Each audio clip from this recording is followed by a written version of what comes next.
Selamat malam pemirsa, mari kita menjauh sejenak dari hiruk-pikuk politik, menjauh dari bermacam polemik. Dengan Pancasila dan Konstitusi sebagai referensi, kita berdiskusi untuk perbaikan negeri, membahas bermacam isu kebangsaan, bukan kepentingan pribadi kelompok atau golongan. Para narasumber visi negarawan duduk bersama untuk memecahkan berbagai persoalan bangsa. Dan apa tema diskusi kita? Berikut rangkumannya.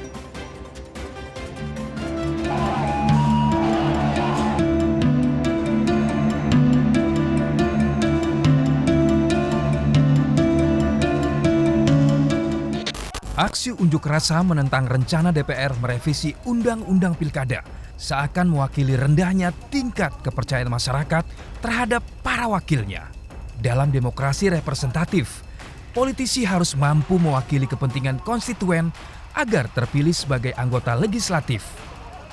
Rakyat tentu akan murka bila wakil rakyat yang dipilihnya seakan justru menghamba kepentingan penguasa. Tidak heran bila sebuah jejak pendapat menempatkan DPR dan partai politik pada peringkat terbawah kepercayaan publik.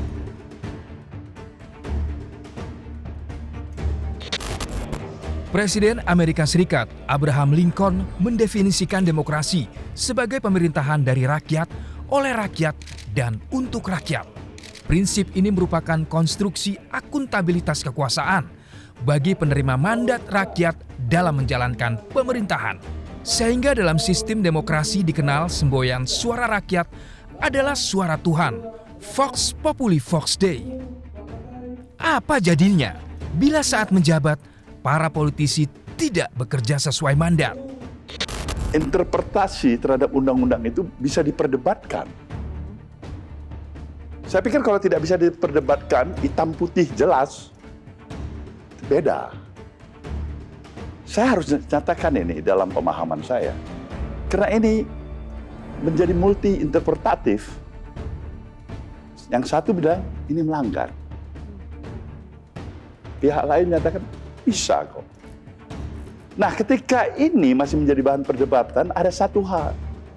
Di atas segala perdebatan ini, keteladanan, kepantasan, kepatutan.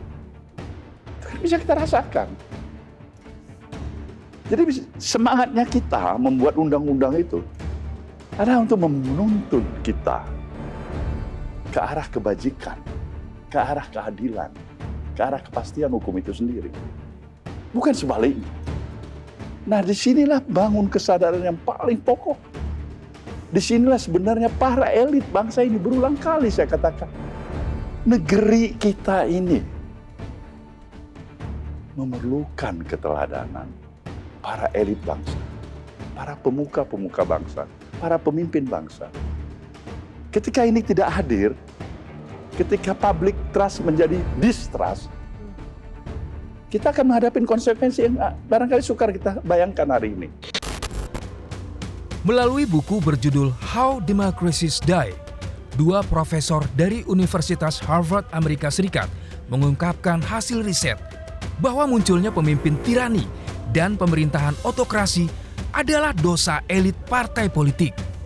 Sebagai pilar demokrasi, partai politik bertugas sebagai garda terdepan untuk mencegah munculnya pemimpin populis bermental demagogi. Namun sejumlah diktator seperti Hitler dan Mussolini hingga Presiden Trump yang tirani justru meraih kekuasaan melalui jalur demokrasi. Mereka mendapat dukungan partai politik karena popularitas dan elektabilitasnya dibutuhkan untuk memobilisasi dukungan publik. Sebuah penelitian di Hong Kong mengungkap ketidaksukaan bahkan sikap penolakan masyarakat terhadap partai politik yang disebut fenomena anti-partai. Sentimen anti-partai terindikasi dari dua pertanyaan sederhana. Apakah kehadiran parpol penting? Dan apakah parpol peduli terhadap pendapat rakyat? Sentimen anti-partai dipicu dominasi eksekutif yang menekan peran parpol dalam kehidupan bernegara. Parpol akhirnya dianggap gagal menjadi penyambung lidah dan pejuang kepentingan rakyat.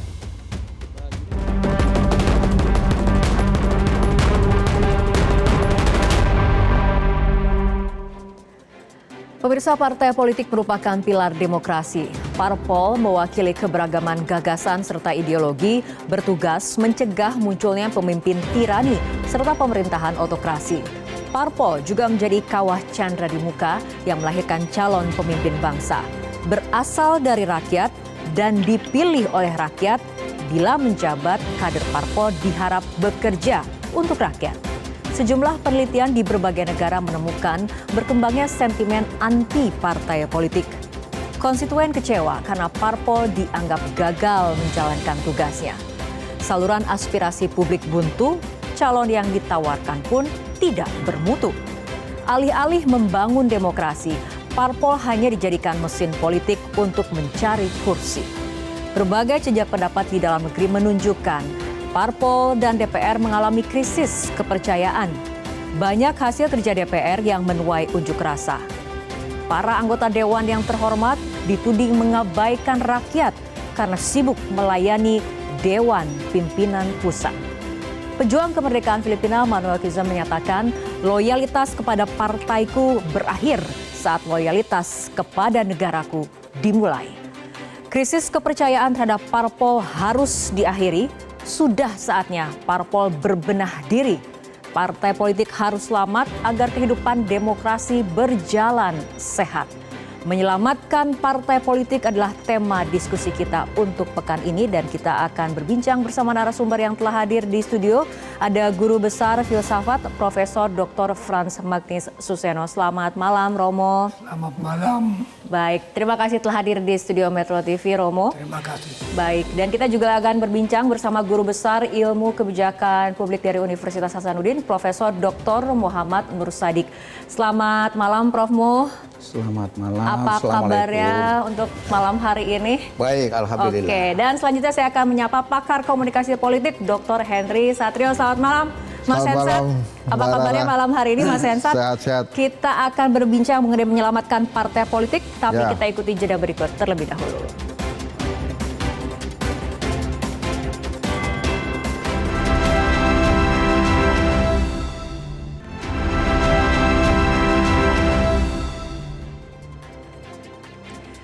Pemirsa, kita akan langsung mulai perbincangan. Saya akan ke Mas Hensat. Mas Hensat, benar tidak krisis kepercayaan parpol dan DPR akan memicu sentimen anti parpol?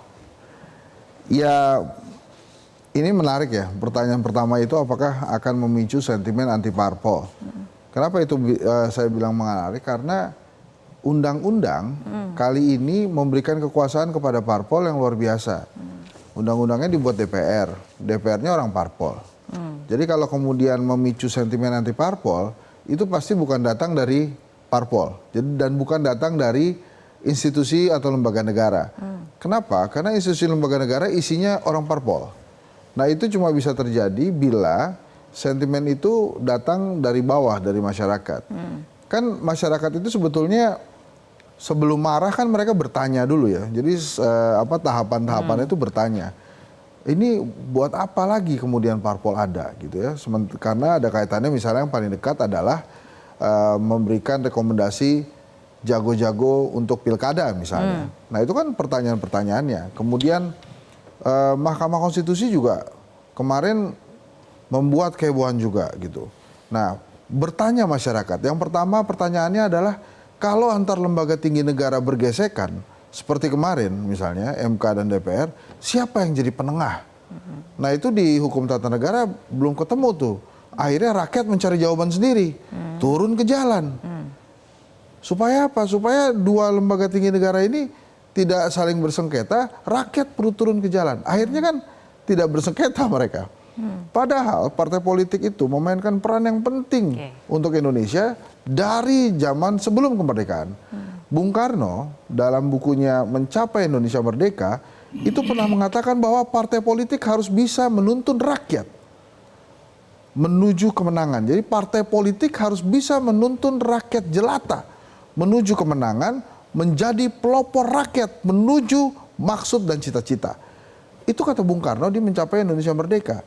Jadi kalau kemudian partai politik saat ini jauh dari apa yang disampaikan Soekarno, maka kita perlu bertanya-tanya, apakah partai politik saat ini sudah bisa menuntun rakyat jelata ke arah maksud dan cita-cita mereka? Apakah kemudian saat ini partai politik lebih mengutamakan keselamatan ketua parpolnya? Apakah partai politik saat ini tunduk pada kekuasaan yang lebih tinggi daripada partai politik sehingga mereka tidak lagi independen untuk menuntun rakyat jelata menuju maksud dan cita-cita yang lebih baik itu? Ini kan terkadang ada satu pertanyaan besar, kenapa kemudian ketua umum partai politik di Indonesia merasa keselamatan dirinya adalah sama dengan keselamatan partai politiknya. Sehingga pada saat ada ancaman ke dirinya, dia merasa bahwa itu adalah ancaman ke partai politiknya. Padahal kan nggak gitu. Sehingga untuk menundukkan partai politik, cukup menundukkan ketua umumnya saja. Oke, Prof, ada tanggapannya ataupun pandangan lain? Baik, jadi bagaimana menyelamatkan partai politik ini? Ini kita nggak bisa lepaskan dari fungsi partai politik itu sendiri. Ya, fungsi pertama itu kan menyangkut masalah komunikasi politik. Nah, dalam mengkomunikasikan politik inilah yang mungkin yang partai politik pada saat sekarang ini tidak melaksanakan dengan baik. Pertama itu biasa namanya aggregation, mengumpulkan semua kepentingan-kepentingan dari masyarakat. Setelah inter-aggregation itu ada interest articulation lagi, merumuskan ini kebijakan-kebijakan, merumuskan kepentingan-kepentingan masyarakat, bukan kepentingan elit, tapi kepentingan rakyat. Baru dibawanya lagi, akhirnya pemerintah menjadikan suatu public policy, kebijakan publik untuk kepentingan rakyat. Nah, inilah yang tidak terjadi dengan baik. Jadi partai politik harusnya in between antara pemimpin dengan masyarakat. Nah, dan partai politik harus dekat sama rakyat, mengkomunikasikan sama pemerintah, bukan dekat sama pemerintah. Dan ini berbahaya. Mencermati kota kosong sekarang, saya ingin sampaikan di sini singkat bahwa partai politik di negara demokrasi beda fungsinya dengan partai politik di negara komunis. Ini kita harus hati-hati. Partai politik di negara komunis itu memaksakan individu untuk sesuai dengan keinginan politik itu sendiri. Memaksakan keinginan. Dan juga mengontrol semua lini kehidupan. Dari atas ke bawah. Tetapi partai politik di negara demokrasi tadi, itu tadi ada komunikasi, ada interest aggregation, articulation, sampai kepada public policy untuk kepentingan rakyat. Ini, ini kita harus hati-hati, jangan sampai kita semua terkumpul dalam satu wadah, dan ini berbahaya sekali. Artinya parpol harusnya di antara tadi rakyat dan pemimpin seperti itu ya, Prof. Baik, saya akan ke Romo. Nah, mengenai realita politik ini yang kemudian makin jauh dari norma politik, bagaimana pandangan Romo? Ya, norma politik itu mengenai yang seharusnya, politik itu mengenai yang nyata. Dan masalahnya, apakah yang nyata mau mengikuti yang seharusnya? Kalau kita melihat partai-partai, kalau kita bandingkan misalnya partai sekarang dengan partai-partai yang muncul dalam pemilu pertama Republik Indonesia tahun 55. Itu semua partai waktu itu yang punya profil, punya macam orientasi ideologis, ada perbedaan, bisa kerjasama. Partai-partai sekarang itu hanya terarah pada seorang pemimpin. Jadi orang juga bisa pindah kalau pemimpin A kurang memuaskan, dia pindah ke pemimpin B. Anggota partai mengharapkan bahwa ditampung dari pemimpin. Lagi pula masalahnya, kalau menjadi misalnya anggota DPR, saya dengar ya bahwa harus sekurang-kurangnya tersedia 5 sampai 10 miliar rupiah satu orang. Bayangkan, dari kita itu siapa tahu itu 1 miliar rupiah saja. Banyak 5 miliar berarti yang bisa dipilih hanya orang yang super kaya atau yang disponsori oleh orang kaya. Itu tidak berarti bahwa orang-orang itu semua jelek, itu tidak. Tetapi tentu perhatian mereka, kepentingan mereka itu mengembalikan uang itu. Dan bagaimana keuangan, siapa yang mewakili orang kecil. Misalnya siapa yang mewakili orang-orang di Jakarta yang hidup dari jualan di pinggir jalan. Atau petani kecil. Atau kalau misalnya orang asing bertanya, petani kecil, nelayan kecil biasanya sebaiknya memilih partai mana. Nggak ada jawaban. Nggak ada partai mewakili. Jadi itu masalah mereka Dewan Perwakilan Rakyat mewakili siapa sebenarnya. Pertanyaan seperti itu kemudian yang muncul terutama di publik ya. Baik, selanjutnya kita akan mengamati ataupun memantau apa kemudian pandangan mengenai respon dari netizen mengenai manuver elit politik. Apakah kemudian berdampak positif untuk rakyat dan 85% mengatakan tidak. Melalui buku How Democracy Die, 2 ilmuwan politik Universitas Harvard menuding tampilnya pemimpin tirani dan pemerintahan otokrasi adalah dosa elit politik. Parpol memberi dukungan atas dasar elektabilitas, bukan berdasar kualitas dan integritas. Demokrasi menjadi oligarki yang membagi-bagi jabatan publik bagaikan konsensi. Kembali ke Romo mengenai realita yang terjadi, etika bagi-bagi jabatan ataupun realitanya seperti itu bagi-bagi jabatan, bagaimana pandangannya Romo? Bagi-bagi jabatan itu sebetulnya dalam sebuah demokrasi, pemerintah biasanya akan didukung oleh beberapa partai. Partai lain membentuk oposisi. Dan jabatan seharusnya memperhatikan kualitas orang yang diharapkan memenuhi jabatan ini supaya menjalankan tugasnya. Dan partai akan mendukung pemerintah atau tidak mendukung tergantung dari orientasi politiknya. Di mana penting diperhatikan bahwa adanya oposisi itu kadang-kadang menurut saya dilihat keliru. Oposisi itu sangat menguntungkan karena itu cara bagaimana konflik dan perbedaan dalam demokrasi dipecahkan tanpa permusuhan dan tanpa tabrakan. Itu oposisi. Oposisi bukan musuh. Kami akan gulingkan tapi membawa hal-hal kritis. Nah berbicara mengenai fenomena politik, saya akan ke Mas Hensat mengenai pilkada yang akan berlangsung November nanti. Ini ada 43 pilkada yang melawan kota kosong. Sebetulnya calon tunggal ini dampaknya untuk rakyat. Kita berbicara mengenai pandangan rakyat. Apa kemudian efeknya terhadap rakyat? Baik, buruk, tidak berpengaruh atau seperti apa Mas Hensat? Ya makanya untuk mencegah kota kosong sebetulnya DPR itu perlu mengubah aturan ambang batas. Kalaupun tidak ada threshold, tapi harus ada batas maksimal atau batas atas thresholdnya. Misalnya sekarang kan 6,5, 7,5 sampai 8,5 kan. Tapi harus ada batasan misalnya 40%. Jadi kalau partai politik itu mau ngajak semua partai politik, misalnya nih, ini mohon maaf kalau salah nih. Ada beli kursi partai politik itu supaya misalnya semuanya pilih Henry Satrio ya, biar nggak ada saingannya, biar ada kota kosong aja.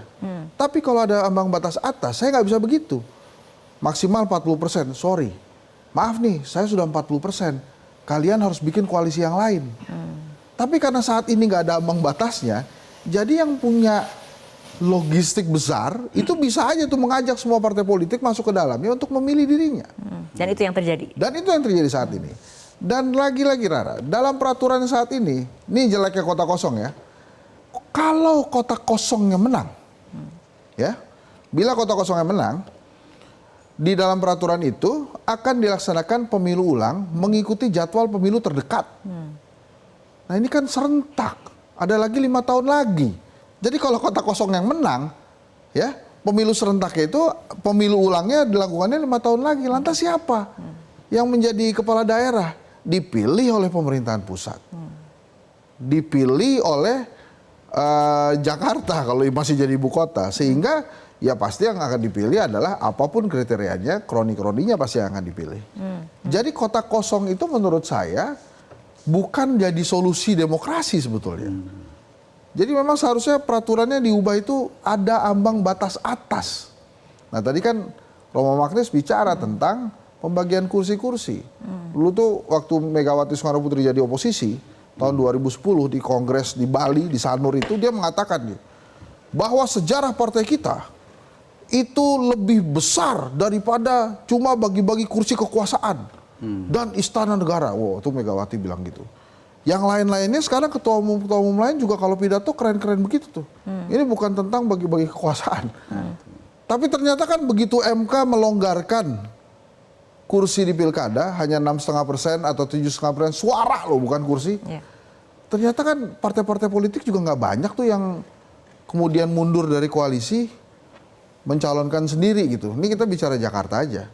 Itu begitu jadi 7,5%. Kan Golkar, Gerindra, PKS, PKB itu nggak narik diri kan untuk mendorong calonnya sendiri. Kenapa? Karena ada satu hal lagi, pilkada kita terlalu dekat dengan pilpres, sehingga partai politik itu merasa terbelenggu. Wah, kalau saya nanti narik diri dari koalisi, saya bisa kehilangan kursi menteri. Kalau tiba-tiba kemudian dijanjikan 3 kursi menteri, tetap 3 kursi, tapi jadi wamen kan pusing juga tuh partainya. Jadi gini loh maksud saya, itu tadi Mbak Rara punya pertanyaan bagus, bagaimana dengan bagi-bagi kursi? Saya sih jawabnya belum siap partai politik itu untuk tidak bagi-bagi kursi. Karena kenapa? Ada perbedaan perjuangan partai politik dari masa ke masa dan dari waktu ke waktu. Sebelum tahun 45, sebelum kita merdeka, partai-partai politik yang berdiri itu ideologinya mungkin kemerdekaan semua. Cari gimana caranya merdeka. Setelah kemerdekaan muncullah ideologi baru tuh yang pembangunan ya, setelah Orde Baru ya, ini setelah Orde Baru tuh pembangunan. Nah sekarang ini ideologinya ya ikut-ikut kekuasaan lah. Nah evaluasi dari Profmu seperti apa? Tapi tahan dulu Prof, kita harus ikuti jeda berikut terlebih dahulu.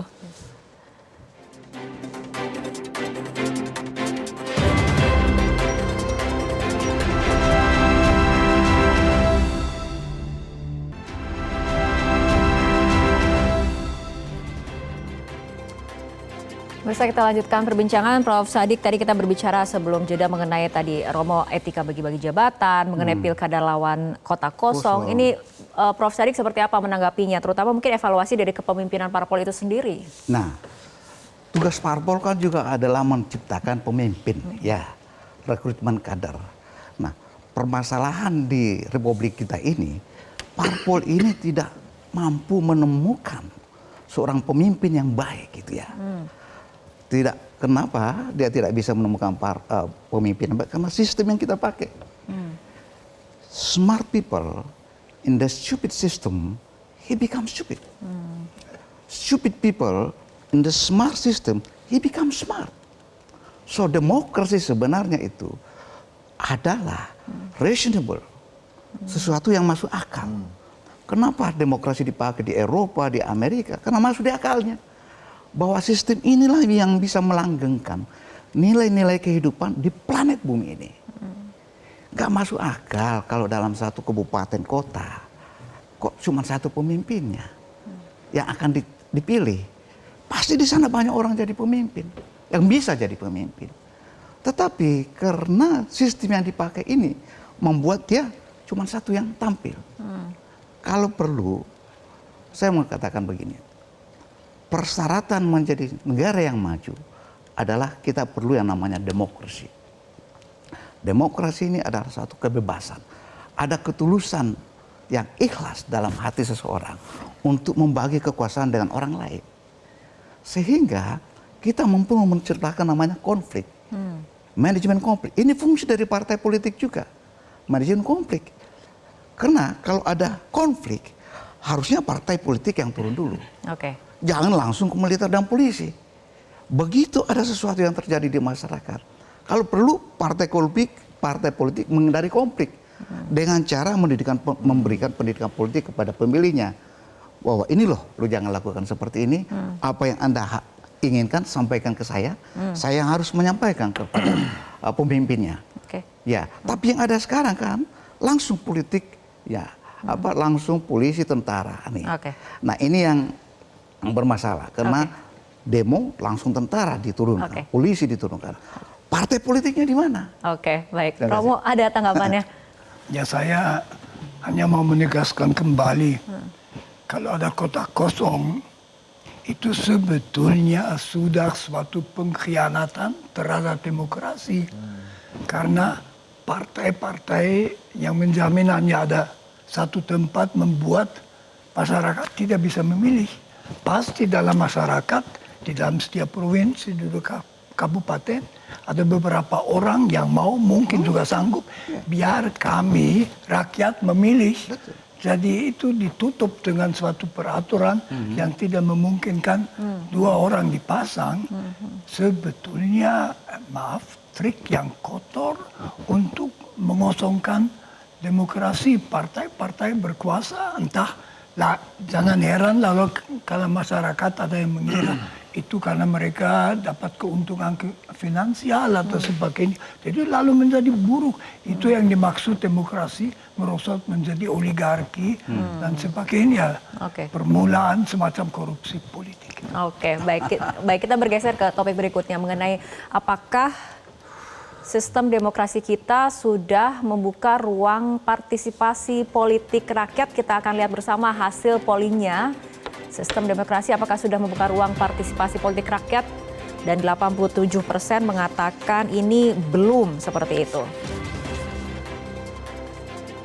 Saat berbagai negara dengan demokrasi yang sehat menghadapi rendahnya partisipasi pemilih, demokrasi Indonesia yang disebut cacat mencapai lebih dari 81%, namun tidak ada ruang partisipasi politik rakyat pasca pencoblosan. Padahal perumusan kebijakan dalam iklim demokrasi semestinya inklusif, mekanisme konvensi sebagai penjaringan calon pemimpin yang lebih demokratis juga belum menjadi tradisi. Silakan tanggapannya mungkin dari Prof. Sadik terlebih dahulu. Jadi seseorang itu kalau mau menjadi pemimpin, dimotivasi oleh keinginan berkuasa, pasti berbeda kalau seseorang yang mau jadi pemimpin dengan motivasi mau jadi pelayan, services. Orang yang motivasinya mau jadi berkuasa, biasanya sangat takut kehilangan kekuasaan. Dan segala cara dipakai untuk memperoleh kekuasaan itu. Oke. Tanpa malu pun juga dia. Tapi kalau niatnya, motivasinya mau jadi melayani, dia akan hati-hati dan tidak terlalu takut kehilangan kekuasaan bila dia berkuasa. Karena pada saat itulah dia mempraktekkan namanya the highest level of leadership. Kepemimpinan tingkat tinggi yang memberikan pertama, put people first. Tempatkanlah rakyat di atas segala-galanya, di atas kepentingan kelompok, apalagi kepentingan pribadi. Nah, ini. Tapi kalau dia dimotivasi oleh keinginan berkuasa, yakin dan pasti tidak akan mungkin bisa mengimplementasikan the highest level of leadership itu. Nah, ini saya melihat di sini kita punya sistem partai politik belum mampu menemukan itu. Jadi kan ada namanya smart city, harusnya ada smart system juga yang kita bangun supaya sistem kita ini baik, cerdas. Kita harus hati-hati dengan sistem politik di negara komunis dan negara demokrasi. Ini yang berbahaya ya. Oke. Kalau sistem politik di negara demokrasi itu kan dia pendekatan dari bawah ke atas. Oke. Demokrasi. Tapi kalau komunis dari atas ke bawah. Dan mengontrol semua kehidupan dan menghimpun semua kekuatan itu dalam satu. Oke. Sehingga memonopoli kehidupan dalam segala aspek secara monolitik. Baik. Ini berbahaya. Oke, Mas Hensat. Gini, ini menurut saya, ini mohon maaf ya. Kan ada buku tuh Prof yang nulis William Bloom. Ya, Dia bilang begini, dosa terbesar Amerika Serikat itu adalah mengekspor demokrasi ke negara-negara yang belum siap berdemokrasi. Menurut saya salah satunya Indonesia tuh. Sehingga Indonesia ini menerjemahkan demokrasinya sendiri gitu. Jadi demokrasinya itu masih dicari-cari tuh di Indonesia. Misalnya nih Prof ya, oposisi. Memang nggak ada di Indonesia oposisi itu, adanya di kekuatan di luar partai. Tapi kan kalau kemudian rakyat tidak puas, dibantu oleh partai oposisi memberikan kritikan-kritikan ke penguasa, ke pemerintah, harusnya kan oposisinya naik suaranya. Di Indonesia kan enggak. Oposisinya udah derita lo aja gitu, begitu masuk ke pemilu nggak banyak juga dipilih. PKS misalnya naik kursinya cuma 3. Demokrat turun, padahal sepanjang 2019 sampai 2024 kerap memberikan masukan kritis kepada pemerintah kan. Demokrat oke lah di ujung-ujung kemudian masuk ke pemerintahan, tapi kan udah telat juga di ujung-ujung. Jadi artinya demokrasi di Indonesia masih mencari celah dan mencari bentuk sebetulnya. Dicari yang legal, harus legal pokoknya. Karena pikirannya harus legal, kalau peraturannya agak-agak nggak seru gitu ya buat orang yang berkuasa, peraturannya dirubah. Diubah tuh, supaya sesuai. Tapi kan cara pengubahannya nggak melanggar aturan, demokratis juga. Nah itu yang saya maksud dengan kita sebetulnya masih mencari bentuk demokrasi seperti apa yang Indonesia inginkan. Apakah demokrasi tapi dalam bentuk kerajaan, gitu kan? Atau ada demokrasi yang lain? Jadi memang pada saat kita bicara partai politik dan partai politik yang tersandra dengan yang namanya kekuasaan, dengan yang namanya materi, nggak kemana-mana partai politiknya. Apakah partai politik harus diselamatkan? Iya diselamatkan. Tapi kan yang bisa menyelamatkan partai politik itu kadernya. Rakyat kan nggak bisa menyelamatkan. Kan kalau begini loh, partai politik itu besar karena dukungan rakyat. Dan kalau partai politik mau besar, dia harus punya sayap-sayap organisasi. Jadi aneh kalau ada partai politik nggak punya sayap organisasi besar. Karena dibantuin misalnya sama penguasa gitu. Jadi kalau mau menyelamatkan partai politik, kader-kadernya mesti punya otak semua. Jadi jangan mau kemudian diintervensi seneng gitu. Itu yang menurut saya harus dilakukan oleh partai politik. Jadi menyelamatkan partai politik, kader dulu yang pertama harus menyelamatkan partai politik. Kalau Romo seperti apa? Ya saya juga berpendapat partai politik sebetulnya perlu suatu pembaruan. Saya tidak tahu bagaimana itu mau dicapai. Tentu tergantung juga dari orang dan jangan ada peraturan yang seakan-akan dari atas mendukung bahwa mereka semua menjadi satu dengan pemerintah dan suara kritis tidak terpenuhi. Karena itu batas-batas ambang yang tertinggi menurut saya semua harus diturunkan supaya ada alternatif-alternatif yang naik. Tentu dalam demokrasi penting bahwa kita mempertahankan yang sekarang masih ada meskipun ada usaha mengurangi, yaitu kebebasan demokratis, kebebasan menyatakan pendapat, kebebasan berkumpul, kebebasan mengkritik. Itu sangat penting untuk pembentukan public opinion tentang yang kita punya pemerintah dan tekanan seperlunya itu saja. Baik. Saya terusin oposisi. Singkat saja sebelum kita jeda. Beneran singkat. Jadi rakyat harus memberikan penghargaan kepada oposisi. Dengan apa? Kasih suara yang banyak biar mereka bisa memimpin negeri ini. Sebetulnya itu pernah dilakukan pada saat PDI Perjuangan, oposisi dari SBY, Gerindra, oposisi dari SBY, dari Demokrat, akhirnya ada reward dari rakyat. PDI Perjuangan bisa memunculkan Jokowi berkuasa. Gerindra hari ini bisa memunculkan Prabowo walaupun harus menunggu lama. Tapi itu tidak terjadi pada saat pemilu 2019. Demokrat dan PKS nggak dapat reward dari rakyat. Baik Bapak-Bapak, kita akan lanjutkan lagi perbincangan, tapi kita ikuti jeda berikut terlebih dahulu.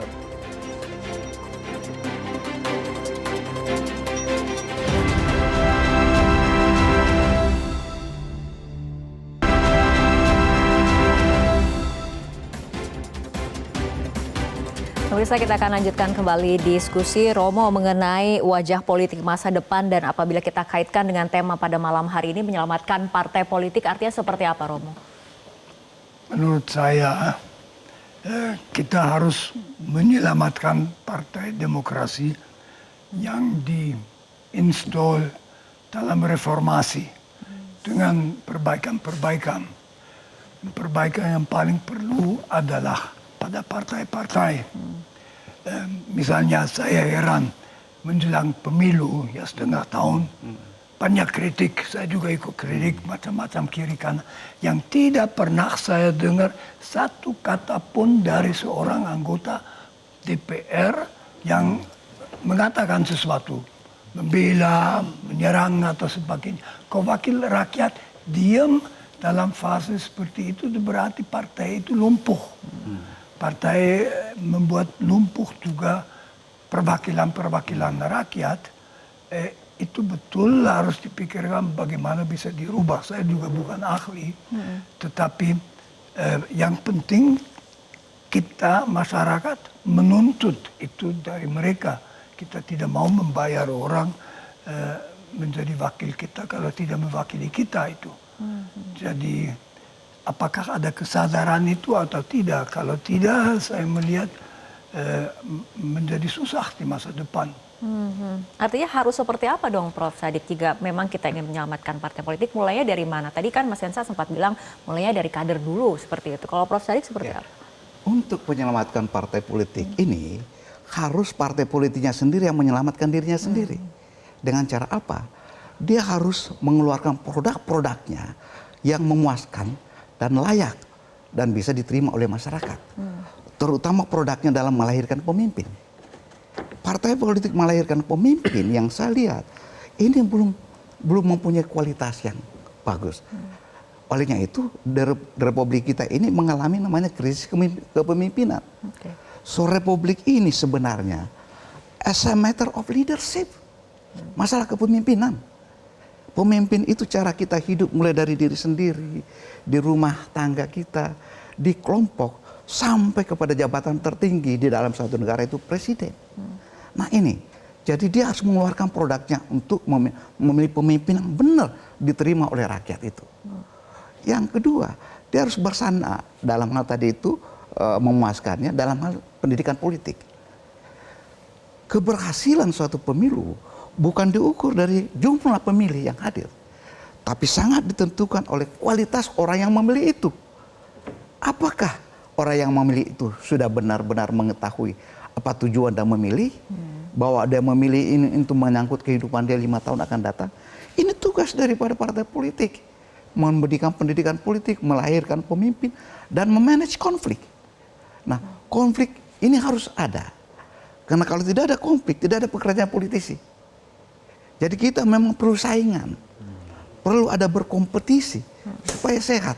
Yang berbahaya kalau kita menciptakan monolitik, itu sama dengan negara komunis nanti. Dan ini, tidak ada suatu negara yang maju di dunia ini tanpa yang namanya kebebasan. Ambil contoh Cina.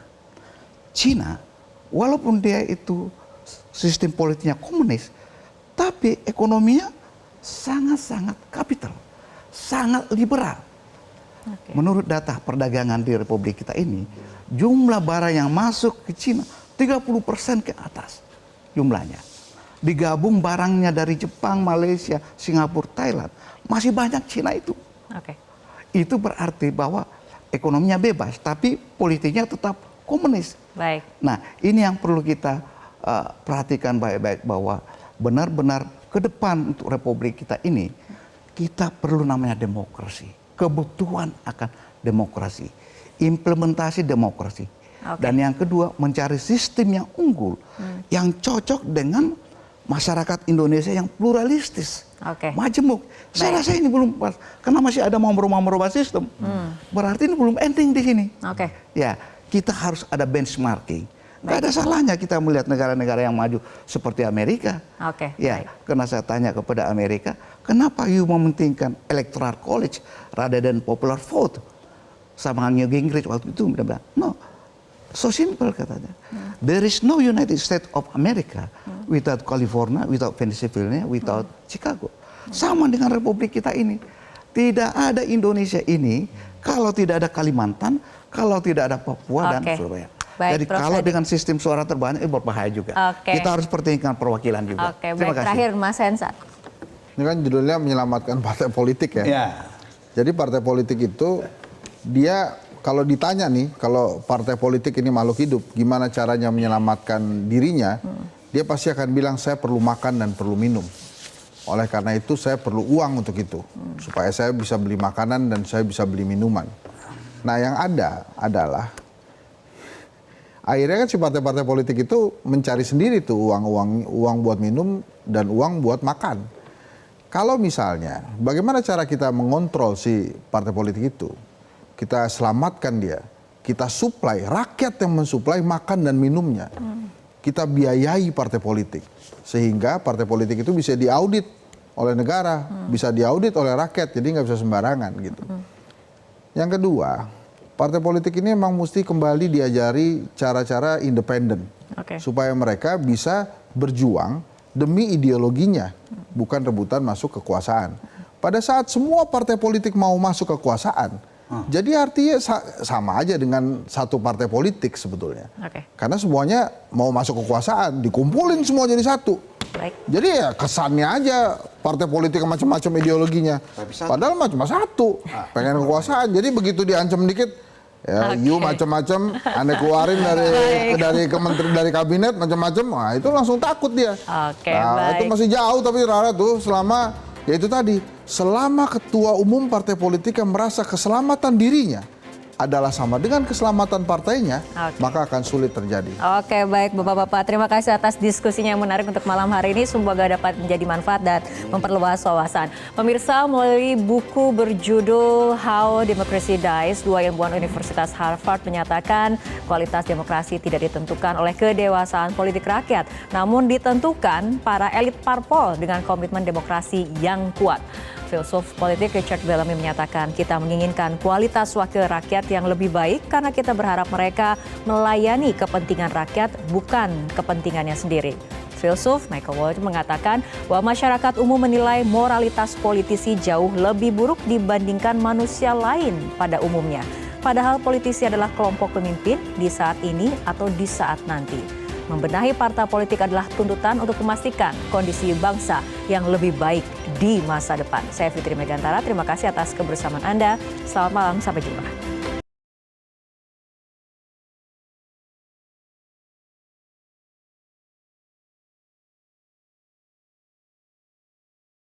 Jelajahi cara baru mendapatkan informasi. Download Metro TV Extend sekarang.